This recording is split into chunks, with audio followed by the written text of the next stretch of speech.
In the sweltering heat of post-war America, a decision was made that would shake the foundations of the music industry. Sam Phillips, the founder of Sun Records, sold his prized jewel Elvis Presley to RCA, the music industry's behemoth at the time. The price tag, a mere $40,000. This deal, which seemed smart at the time, would later leave many wondering if Phillips had lost his mind. But the truth was far more complex, and the music world would forever be changed by it. Elvis was a force unlike any other. His voice, his style, everything about him was magnetic, but was Sun Records ready for this whirlwind? The small label, while passionate, lacked the resources and reach of giants like RCA. They had the talent, but not the infrastructure to fully capitalize on it. The question on everyone's mind was, could Sun keep up with the demand for Elvis? Sam Phillips, despite his doubts, knew he'd struck gold. "Even if I made a mistake," he said, "I made a darn good one." But the reality was, Elvis didn't want to leave. He was happy at Sun, surrounded by friends and familiarity. Yet the allure of bigger money and wider opportunities was too strong. At 19, Elvis made a choice that would alter the course of music history. Phillips, reflecting on that fateful day, admitted with a mix of pride and regret, "At least if you're going to make a mistake, you might as well make a $12 million one." It was a fortune back then, one that would fund many future dreams. But the immediate impact was clear. Elvis was now under the RCA wing, and Phillips had to come to terms with letting go. The music world was buzzing. People recognized the immense value of Elvis's name. It wasn't just a name, it was a brand that could sell records, fill stadiums, and change the way people listened to music. The business acumen of those times understood this instantly. Yet selling Elvis was a different beast altogether. A pivotal moment unfolded at Sun Records, one that would echo through the decades. It started with a casual session involving Carl Perkins, Jerry Lee Lewis, Johnny Cash, and Elvis himself. It was 1956, and nothing could have prepared anyone for what happened next. The room filled with sound, a blend of talent and spontaneity that few had ever witnessed. This was the birth of what would be known as the Million Dollar Quartet. The session was unplanned, a collision of creativity and chance. As the music flowed, a photographer captured the moment, taking pictures that would later become iconic. But the real magic happened off the clock. The artists, legends in their own right, decided to jam together. Elvis, now a superstar with RCA, dropped by, and the room erupted with music that would be remembered forever. Yet despite the brilliance of the performance, the opportunity to release this magic as a record was missed. RCA, despite owning the rights to all Elvis's recordings, hesitated. The tape sat idle, eventually bootlegged and circulating in secret. It wasn't until years later, when Sam Phillips sold Sun Records, that the full extent of this historic session was realized. The Million Dollar Quartet album, born from these sessions, finally saw the light of day in 1969, after a slow journey through various labels. It showcased not just Elvis, but a rare collaboration of musical genius. The album revealed duets between Elvis and Jerry Lee Lewis, moments that showed the raw power and chemistry of these artists. This moment in history, however, is just the tip of the iceberg. It speaks to the larger story of Elvis's rise, the intricate web of relationships within what became known as the Memphis Mafia, and the complex dance between talent and business. As we delve deeper into this tale, we'll uncover more about the people who shaped Elvis's world, the challenges they faced, and the legacy they left behind. Elvis Presley had a unique way of communicating with the people close to him. One phrase, known as the TCB legend, was a secret code. It meant something naughty, something Elvis was doing with a woman when he was supposed to be with another. This phrase was enough to make women assume the worst, often leading them to seek comfort with other members of the mafia. Officially, Sam West was one of Elvis's bodyguards, but like many others, he was involved in providing companionship to Elvis, particularly when he was away from Memphis.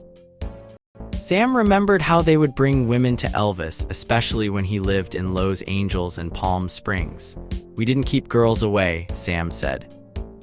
"We did trolling, driving around looking for girls. Elvis chose them himself." This practice became quite extensive, with Elvis having access to a constant stream of women, a perk that came with his stardom. For many who associated with Elvis, these experiences were a source of pride. They enjoyed talking about their encounters with the superstar, often sharing intimate stories that showcased Elvis's charisma and the unique times they were part of. While these moments were cherished, they were also a byproduct of Elvis's rise to fame, fueled by the efforts of men like Tupelo, better known as Colonel Parker.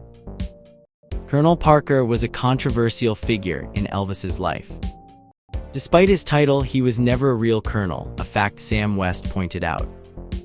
The title was bestowed upon him by a governor as a reward for his work in a political campaign. Parker's past was marred by desertion from the army, an offense that led to his jail time. Born in the Netherlands, he entered the U.S. illegally and avoided citizenship to prevent extradition back to Holland.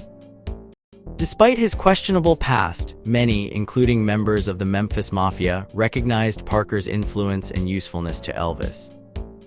Sonny West, for one, had a good relationship with Parker, calling him a carnival man who was like a godfather to Elvis. Parker was known for his shrewd business sense and his ability to manage talent, having worked with other musicians before Elvis. However, Parker's relationship with Elvis wasn't always smooth. There were tensions, especially in the later years. Sam Thompson, another bodyguard, saw Parker as a complex man who had both made and unmade Elvis. Despite this, Thompson acknowledged Parker's achievements and even received a letter of good character from him. Parker's influence extended beyond just Elvis. He had a softer side, as illustrated by an incident where he confronted someone selling bootleg merchandise and, instead of punishing them, gave them money to stop. This act showed a more compassionate side to Parker, one that some of Elvis's associates came to appreciate over time. The circle around Elvis was not just about the star himself, it was also about those who thrived because of his success.